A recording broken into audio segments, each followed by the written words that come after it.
everybody think prison is bad. Like, prison really grew me up. Like, it really helped me to be the woman I am today, the mother, the aunt, the sister, the friend. Like, I look at life in a different perspective, because growing up, it was like I was materialistic, I was on money real hard. I was arrogant. It was just like all these things.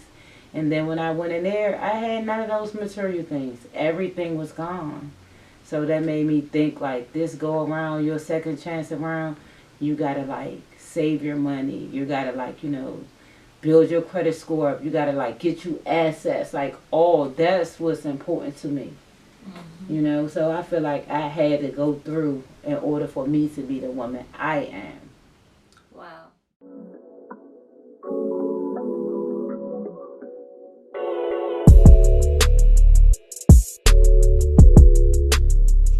Hey everyone, welcome back to my channel. Today I have a special guest on, my aunt Ramona. Hi. And today we gonna have a little talk about the women's penitentiary. Okay, so introduce yourself. Hi, my name is Ramona, and I'm Rayvon's aunt.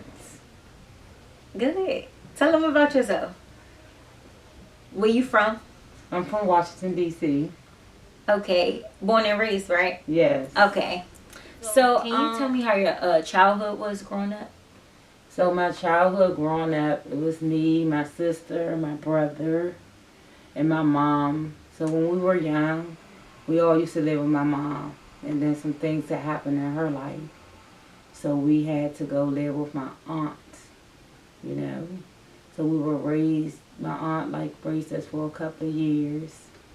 And then my mom got herself together and we went back to live with my mom. But as a child, I can remember just always being with like all my cousins, and we was in like this house, and it was maybe like 20 of us in there, and stuff like that. As a child, I remember when my mom got us back. We would go to just be me and my sister and my brother. We go to school, and then we had to clean. So it wasn't so bad because I didn't understand it when I was a child. Of course. Like why my mother was doing the things that she was doing. But once she had to go through that, and once I was old enough to understand, like, she had to go through what she had to go through to be the mother that she is today.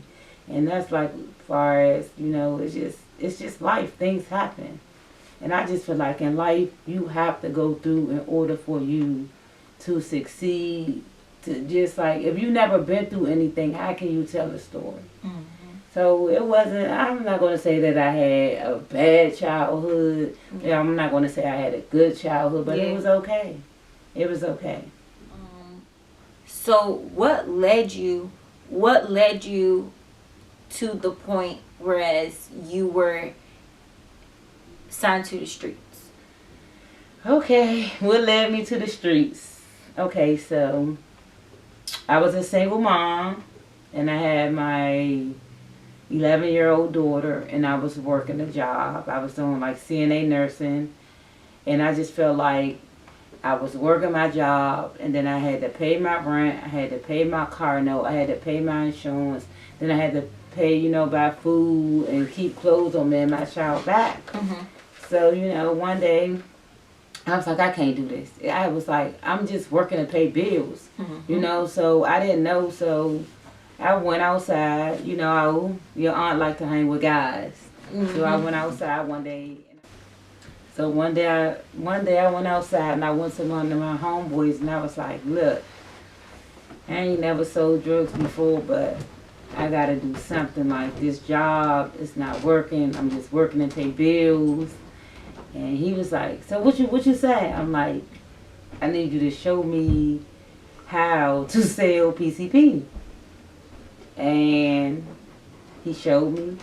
He showed me how to do the cigarette, and he showed me how to, he just showed me, and I just took that one bottle of PCP, and it's just like I just blew up. Like I became addictive. It was like I was making like $2,000 a day by selling drugs, and I just got so I was just like I was deep. I was just like so deep because I was like, Dad, I've been working all my life, and I went to go sell drugs. I'm making this type of money, so I was just like I was blinded by all the money and all the other things, and not knowing.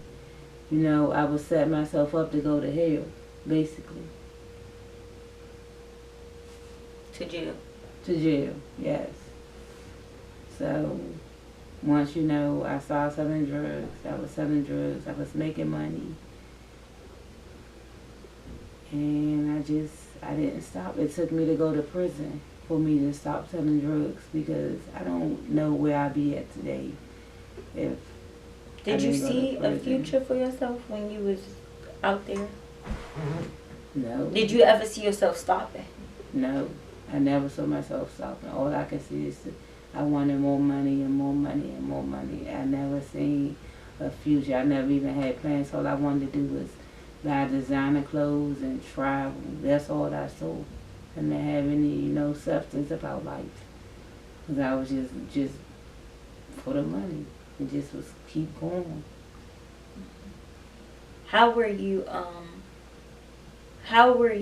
Did your daughter know that what you were doing? Yes. She saw me one day. She said when she walked around the back way, and so I think my mother's selling drugs. So I believe that's how she found out. Wow. How did that make you feel at that time? It made me feel upset. It really made me feel upset because all my daughter's life I've been like battling her grandmother with custody of my daughter. So that was just like another thing to hold against me for me not to get my child back. So I battled with it a lot, but I just had to deal with it. So even still then, did you think about just stopping? No, I never thought about stopping because I was like, I'm feed my daughter, I'm feed myself, and I'm getting this money. Wow. Grass ain't always green on the other side. Yeah, it's not. It's not because there's always somebody right there to like do whatever they gotta do, you know? Yeah. Do you think starting out with that, because it wasn't like you was out here actually like, you know, doing, okay, selling drugs, yes. Mm-hmm. But you wasn't out here like robbing people and stuff. So do you think the start of that is what transpired into like your whole life coming into shambles? Yes, it absolutely was. Yes, it was. Yes, it was because one day my cousin decided he wanted to rob my apartment. And when he went in my apartment, he took some things out of there. And my ex at the time was like, somebody robbed our house. And I was like, and he was like, it was your cousin. I was like, my cousin wouldn't do anything like that. So we rode around looking for my cousin. And once we found him, we asked him, like, did you break in our house? And he was like, no. So, you know, so some things had happened.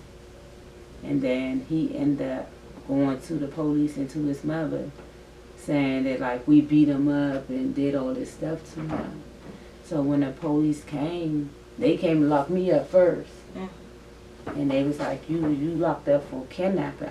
Kidnapping. And I'm like, what? Kidnapping? I ain't kidnapped nobody.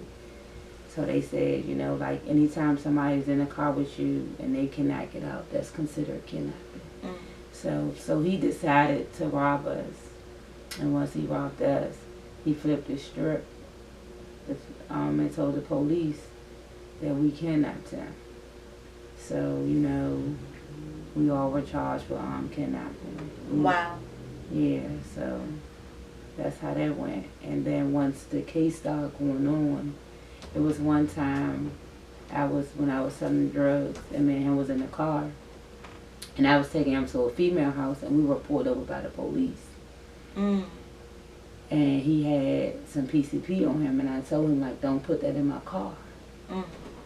And so when they got him, they locked him up for the PCP because it was on him in his pocket.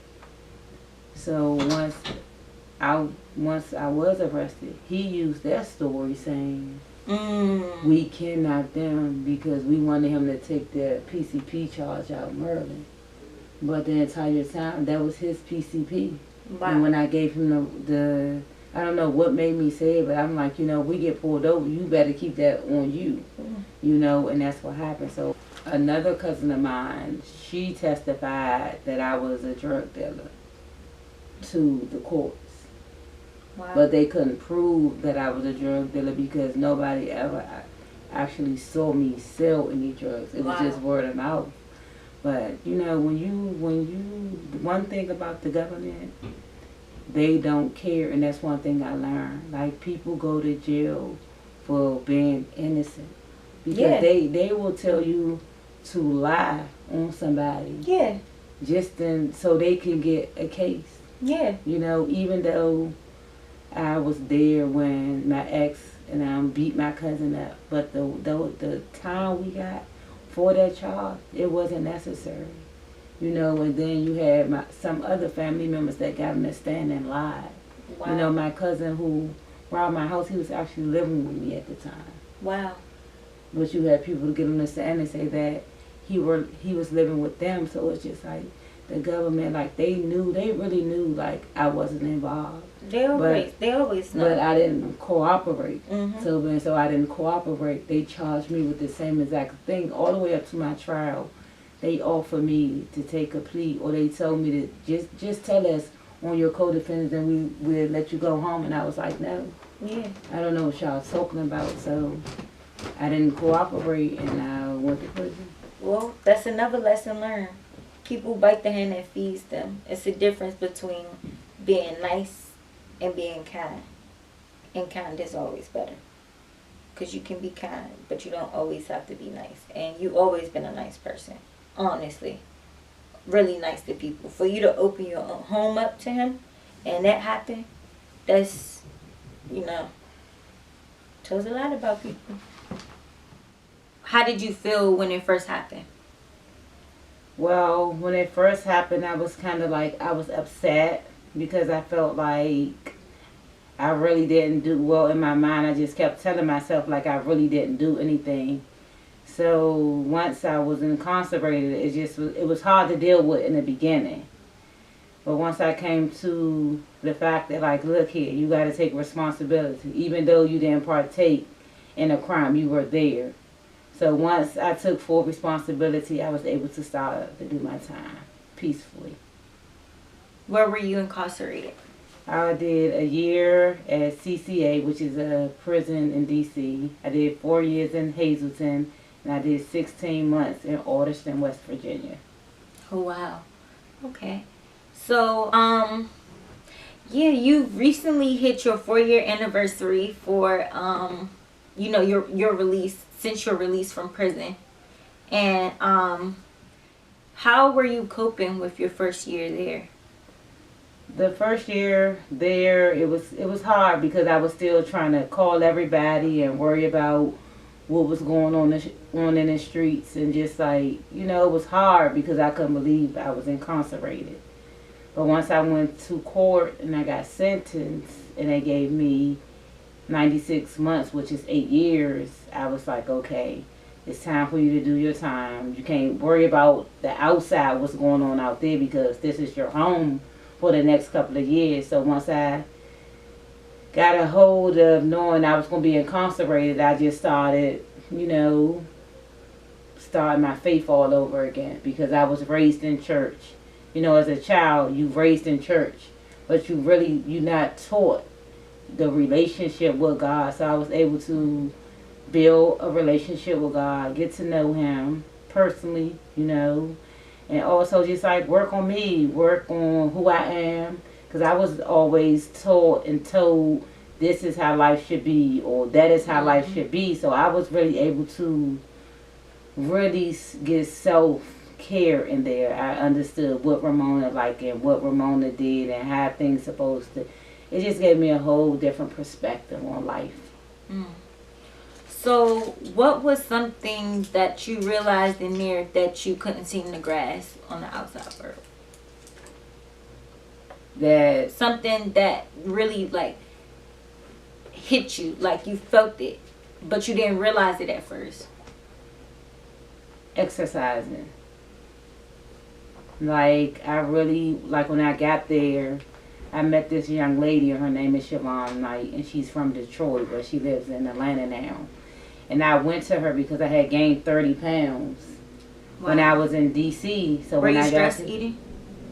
I think I was just eating and wasn't on because the food is different there. Like they take potato chips and make food like potato log, and you put like tuna and noodles and all that stuff like that. So I met her, and she was a fitness trainer, and we started talking and things, and I was like, I'm trying to lose weight, and she was like, oh, that's what everybody said. I was like, no, I'm serious. So like the second day I was in the feds, she was knocking on my door at 6 in the morning, like, come on. So I, every day, morning, noon, and night, I would go to the gym and I would work out. So when she left, she was like, you ready to teach class? And I was like, no, I'm not teaching no classes. And she was like, you ready? And then she just stopped. I started working at the recreation center in Hazleton. And I just started like just teaching exercise. And I did. That's how I cope with prison. I kept God first. I stayed in my word, and I worked out the whole entire time. And I helped women all across the world lose weight. And I just was like that. If I wouldn't have went through this, I wouldn't even knew that I had this in me. So it's a good thing. Yeah, that's awesome. How do you think there could be changes made for women's prisons? Yes, far as when you say changes, like what kind of changes? Like, do you feel that y'all have any bad treatment at all? Are y'all treated like, how they overlook some things, and yeah, it's prison, but at the end of the day, y'all are women. So far as sanitation wise, and just like, okay, far as the sanitation, the inmates are the one who keep. That's your job, so you get paid for that. So the inmates are the one who keeps the prisons and things clean. Far as the treatment there, I feel like prison they have so many things to offer. So it's up to you. Like people got college degrees. They have different trades. You can program. They have educational. So you can program while you're there. Prison to me. Prison is what you make it. You gonna either let it build you up or break you down. So when I finally got the grasp of me that I was going to be incarcerated, I said, you know what, I'm going to do this time, and I'm not going to let this time do me. So I started programming. I was taking whatever type of programs they had to educate my mind. Did it broaden your horizon on the different type of people there and learning them? Like what did you take from them? Because I know you wasn't around like that atmosphere. You get all nationalities. Yeah, so it is all nationalities in prisons. You have doctors, lawyers, like it's different type of people who are incarcerated. So I met a lot of good people, a lot of good women from all across the world. I used to always talk to the Spanish people, and I just met different women because I was the one that was teaching them fitness, so I was able to interact with a lot of people. But I just basically just did my time and worked out and programmed and just stayed peaceful. With fitness, what do you plan on doing with it? With fitness, I plan on having a fitness company. Ramona Robust Fitness. I also, my vision and my goal and my dream is to have over 1 billion people that I can train all across the world. And it's gonna happen. Manifest it. Yes. Keep that same energy. Work hard, and you're gonna get it. So, what type of women would you find in prison?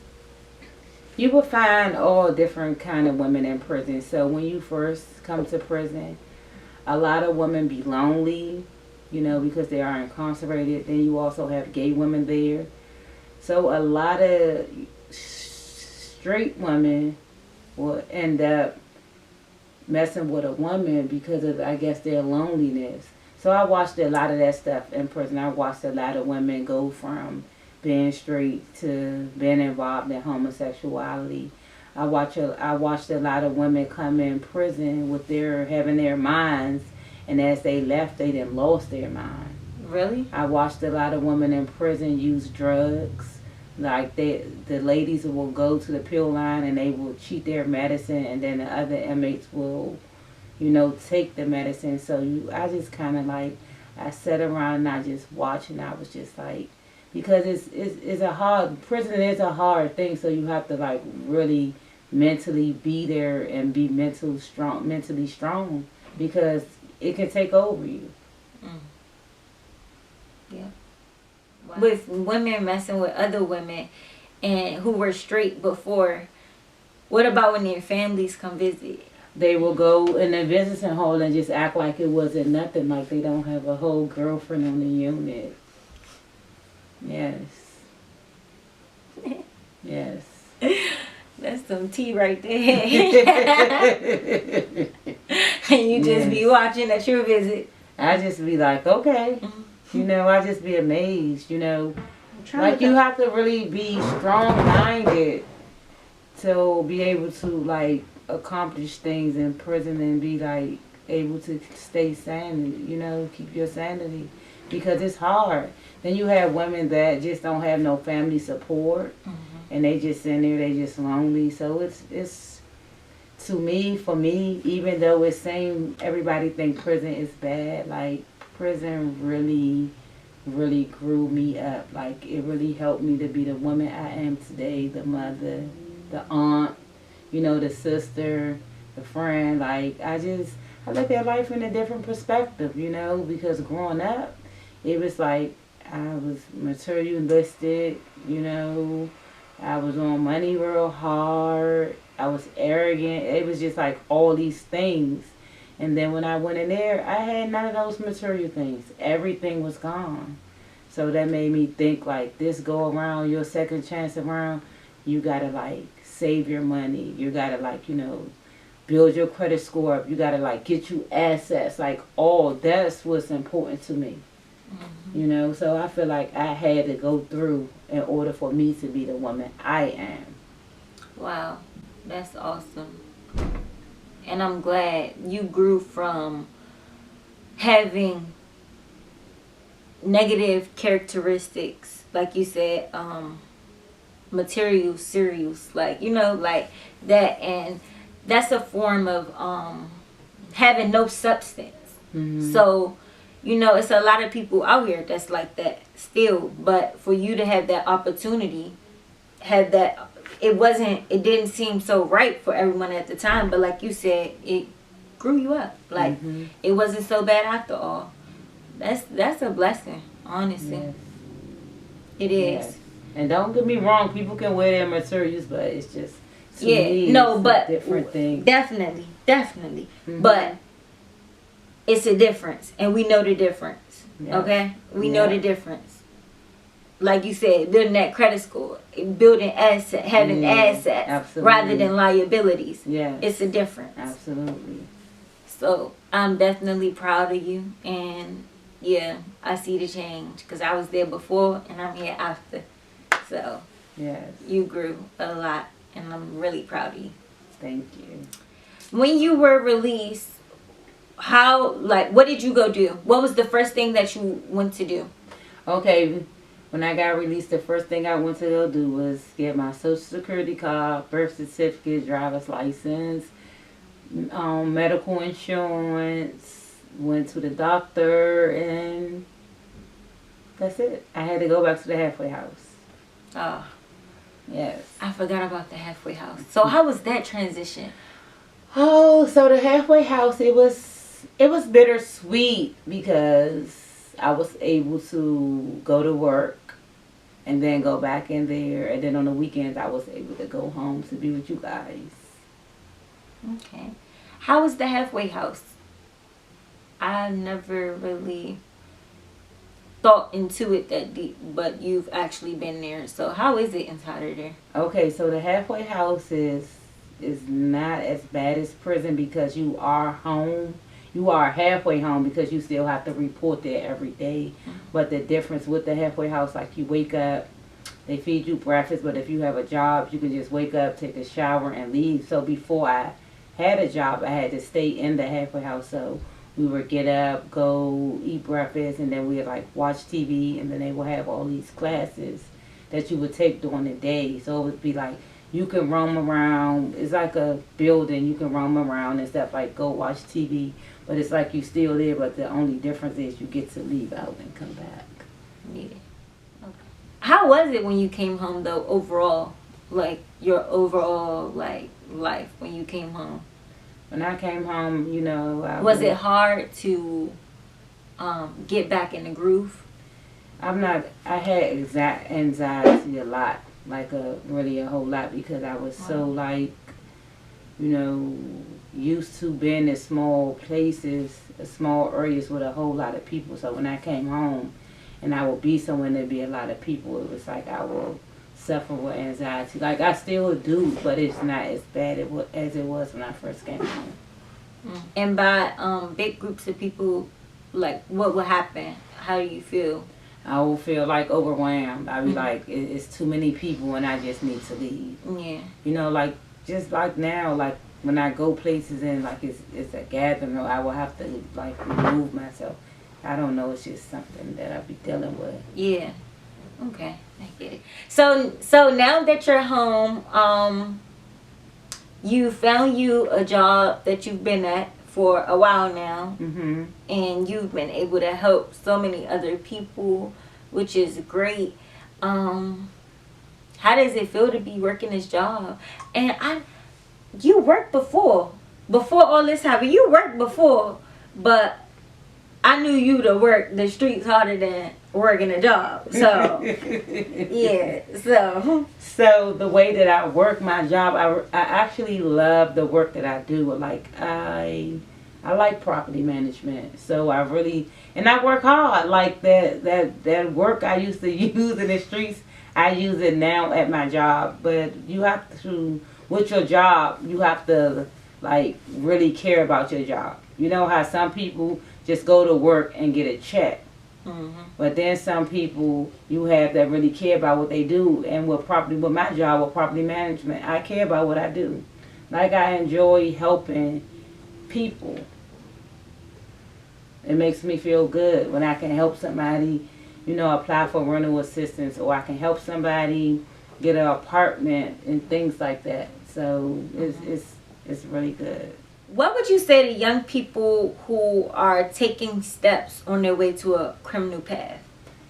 I would tell them to be like, think about if you are to get caught, and if you get caught, they will send you away for a very long time. And all that makeup and lashes and wigs and weaves, they take all those things away from you. So you just have to learn how to be a young teen or a young adult. Don't try to move too fast, because once you go away to prison, everybody you think that's my friend, oh she my friend, oh that's, none of those people are going to be there. Only people that's going to be there for you is God and your parents. Everybody else going to be gone. And the fact that you mentioned that, how was it with your friends? Did you lose any friends? I know you gained. Far as me, I wouldn't say that I lost any friends, but just by me being incarcerated and me coming home, it's like, you know, a lot of people that I dealt with, you know, that I used to hang around, I no longer hang around anymore. But it's not that I have any ill will intent against them. It's just that I'm on a different path. And then, you know, I have other friends that I would have thought that would have been there for me while I was incarcerated. And they weren't. But, you know, people do have their own life outside of me being in prison. They had stuff going on. But I did have one friend that stuck by my side the entire time and showed her loyalty and showed, you know, she was there for me. You know, so it's like, it's a difference. And I really don't even, like the friend that was there, I really don't even see her, but I'll text her or we'll text, but she know, you know, like, I love you. And then my friends that were and that wasn't there, I still keep in contact with them as well, but I told them about themselves. Like, Yeah. you know, Because how I I'm felt. telling you, they always say at the hardest times it shows. Yeah, it shows, and it really, hurts. It hurts, but Yeah. you gotta accept it for what it is, because that's the truth. Yes, because that, you are absolutely right about that. Like, that really showed, like, I really saw everybody hand for who they were, you know, and it just was like, my family, y'all was there, that's what matters, God was there. And, you know, I had, you know, like, other people there, you know, my dad and everybody else, so I was good. Wow. And granddad passed. So how was it losing your dad while you was incarcerated? It was very, very, very hard for me because my dad was my best friend. My dad was my everything. Like, my dad was my roadie. So for him to pass away 3 months before I was released, it was heartbreaking. Because my dad used to come to visit me, and on every visit he would have interviews with the women in prison about me being in fitness training. And he was like, when you get out, I'm going to get you your first studio. Like, we had plans. So when I found out, you know, it was a late night, because on the weekends in prison you get a late night. And it was a late night, and I was in the bathroom. I think I was brushing, and I peeked out the bathroom. I was brushing my teeth. And I asked the security guards, I was like, who you looking for? And they said, we looking for Watson. And I was like, I'm her. So they was like, come with me. And they was like, who is Raymond Watson? I was like, my brother. They was like, no, who else? I was like, my dad. And they was like, your dad passed away, and all I can do is fall to the floor and just cry.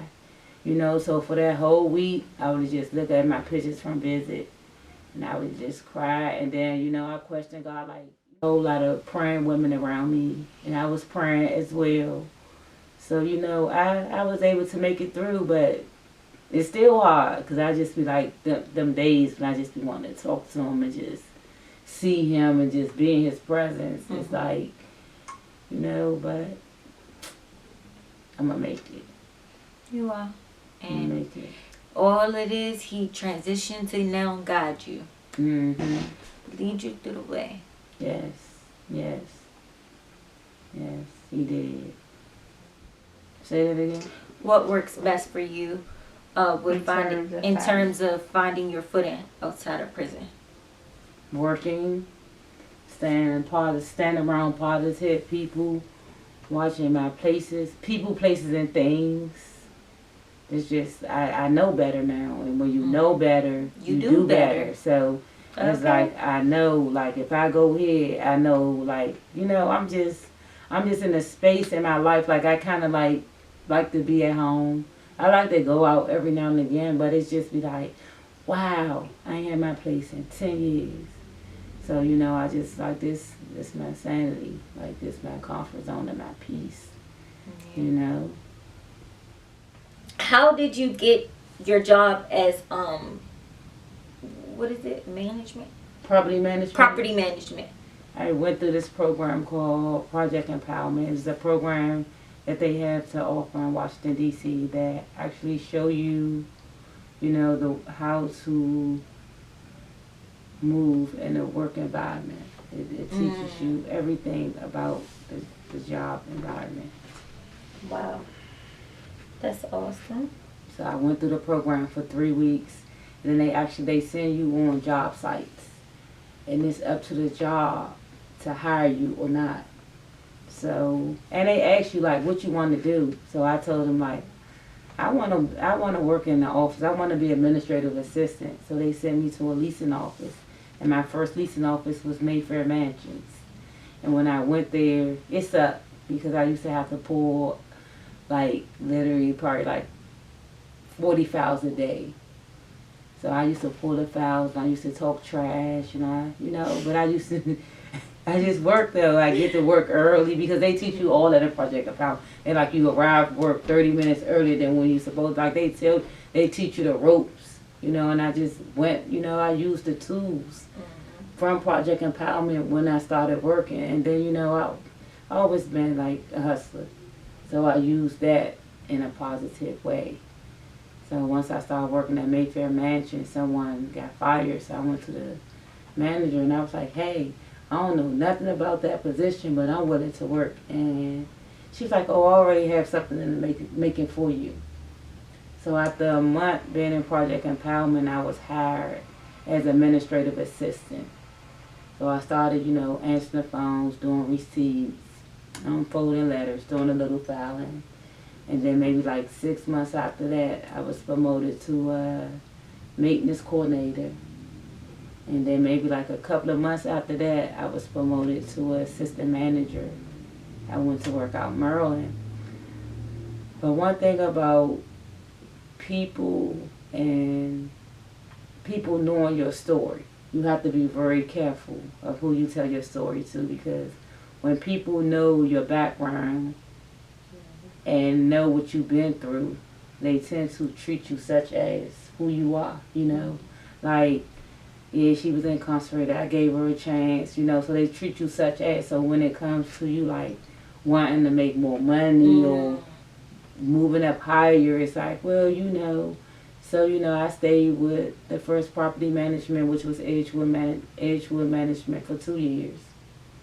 And then I went to another property, and I actually dropped my title. I went from a assistant manager to a leasing consultant. And that was with my company I work with now, which is Residential One. So, I was working for them, and maybe like a year, was it a year? Almost a year working for them. Now I'm promoted to assistant manager again. See how things work out. So it's good. It's good, and it's not where I'm stopping at. I plan on going all the way, because in property management you can grow all the way up to the top and sit at the table. Yep. And that's why I plan on going there. And you will. And you will keep that same mindset. Manifest it. It's going to come to you. Yes. Wow. Well, I'm so happy to hear this, and I'm so proud of you. So proud of you, and I'm going to keep saying it. Really proud of you. Thank you. And one thing about it, no matter what you've done, you've always been independent. You've always been you, like, from the start. So I know you grew a lot, but really, honestly, that always been you. I always saw it. That always been you. Like, you just had to tap into yourself and find out who you really were. But I'm really proud.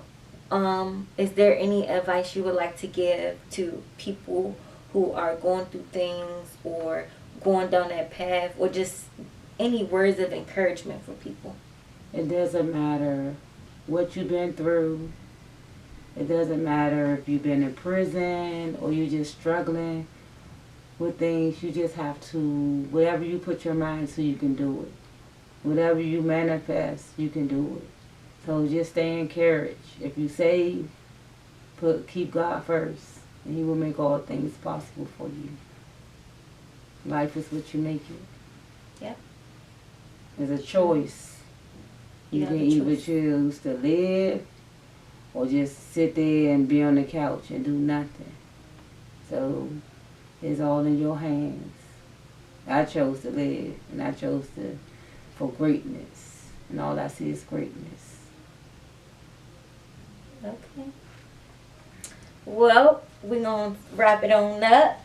Okay. Thank you for coming on, and I'm really proud of you. I can say it 1,000 times. I'm really proud of you. And I know you're destined for greatness. I'm going to leave in the description box below her fitness, her Instagram for fitness, Robust Ramona. You can join, due to stipulations right now in the world. She's doing Zoom calls. So, yeah. Join her with her fitness. What's the days? Monday, Wednesday, and Friday. From 7 to 8. Go ahead. Mondays, Wednesdays, and Friday from 7 to 8 p.m. Come ready. And she doesn't play. She don't play. She gets that work in. Yes. So if you really try to work out, this is your personal trainer right here.